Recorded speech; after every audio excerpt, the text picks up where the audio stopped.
A nation cannot develop when politics replaces policy and power replaces purpose. It's a beautiful day here on First Next News, Port Harcourt. Hope your day is going on well. Welcome to Citizen Dialogue, where we'll be discussing politics and trending issues in the society.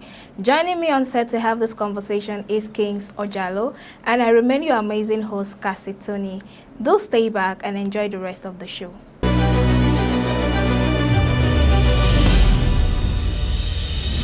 Welcome back to the show, Citizen Dialogue. Hello, Kings. Hello, Cassie. How are you doing Fine, today? thank you. You look good. And you too. Thank you so much. You're always looking good and you don't want to tell me what the secret is. Well, I think my secret is just brief. God is all on God. Oh, on God. Yeah. Okay, I'll try it and see. All right, so moving on to the story of today. Dati Baba Ahmed says defeating Tinubu requires red eye and not court cases. Is Dati speaking from experience based on what happened between Obi and Tinubu during the 2023 presidential election? I think it's beyond personal experience right now. It's beyond the judiciary system of the country. Okay. And it is also in line with, the political crisis we usually have, in our current governmental system. You understand?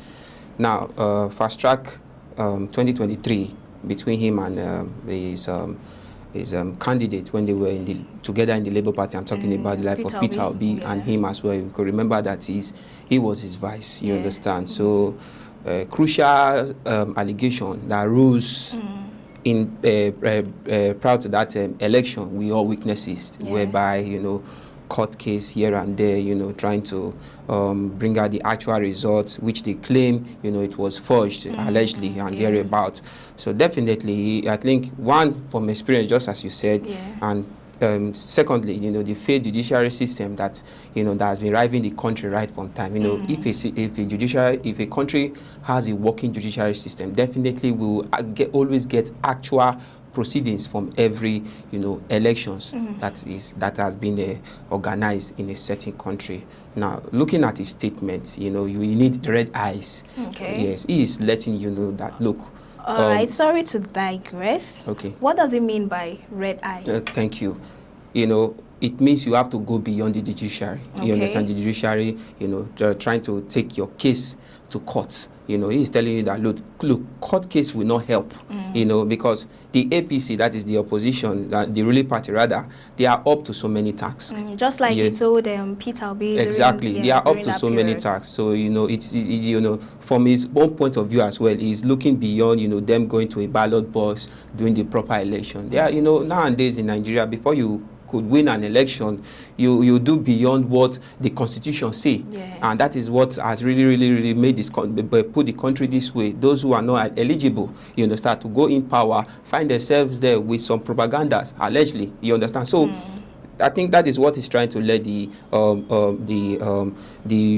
newly Obi movement in the ADC, you understand. And looking at Obi participating in the ADC, we can say for sure that it might be difficult, for him. It might be difficult for him to gain that primaries, you understand, because we all know that Atiku has said that he is not giving up, he is not standing out for anyone, even Obi himself. So we have two prominent people in just one coalition. So a lot, not just two. We have beyond two. And Dati has also asked him to come back to Labour Party. Yes, he is like, to make it easier for you. You understand? He's not giving me an assurance that, look, if you come to the Labour Party, you will definitely emerge as president. Okay. But he's giving him a task that will be much easier. Because this current location which he has placed himself or find himself might not really be easy. You understand? For him to, proceed to the presidency seat. So in the long run, you understand, they should all know that, look, they are dealing with a rival that is beyond who they expect or who they think, he is. All right. Thank you so much, Kings. Moving on to the next story. Atiku's son defects to APC, pledges loyalty to Tinubu. With Atiku's son, popularly known as Abba, yes, defecting to the APC and pledging loyalty to Bola Tinubu, how significant is this move politically? I think this is one of a kind in history, you understand, whereby a particular political family, goes to an opposition. Yeah. I've had controversies. A whole lot of people say, "Oh, he's up to something," but I think we should set our mind beyond that. You understand? This is a political system. I know everyone has their right to choice. Everyone has their right to choose. Exactly. You understand? My own opinion should not be my son's opinion. My own race should not be that of my son. You understand? Just as the ADC aspirants has also said that his article. He said, "Look, he's not coercing his children. He's not exactly. He's not coercing his children concerning any political race. Everyone should. You understand? That doesn't make them not to be family. You understand?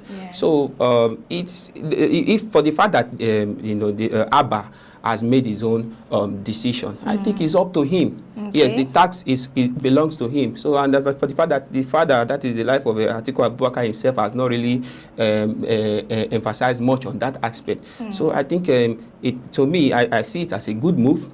You understand? Joining the opposition, but whatever the case may be, it should be for a positive stance, because that is what concerns Nigeria at this present. Right from time, a whole lot of political families has been in the political, has also been participating in the political system. Is it the life of Bello? Thank you. The son, the 25-year-old of the FCT minister, his son. Is it the life of Bello Erafe? Thank you. So it shouldn't be, because it's almost like it's family affairs. Yes, or more and if you look at it, it's just buzzing all over the hair. It looks as if it's a strange news. No, it's not a strange news. I won't be surprised tomorrow if Sheyi Tinubu himself say, "Oh, I'm leaving my father's coalition and I'm going to the PDP." So I think we should see it as something that should be allowed. It shouldn't look as if it's a biased move. Oh, son and father trying to antagonize themselves. No, it's a move, I think, which will also move the Nigeria political system to a higher ground. We'll take a short break now. When we return, we will be discussing 4 Rivers Assembly members make U-turn, call for the continuation of impeachment proceedings against Governor Fubara. Stay with us.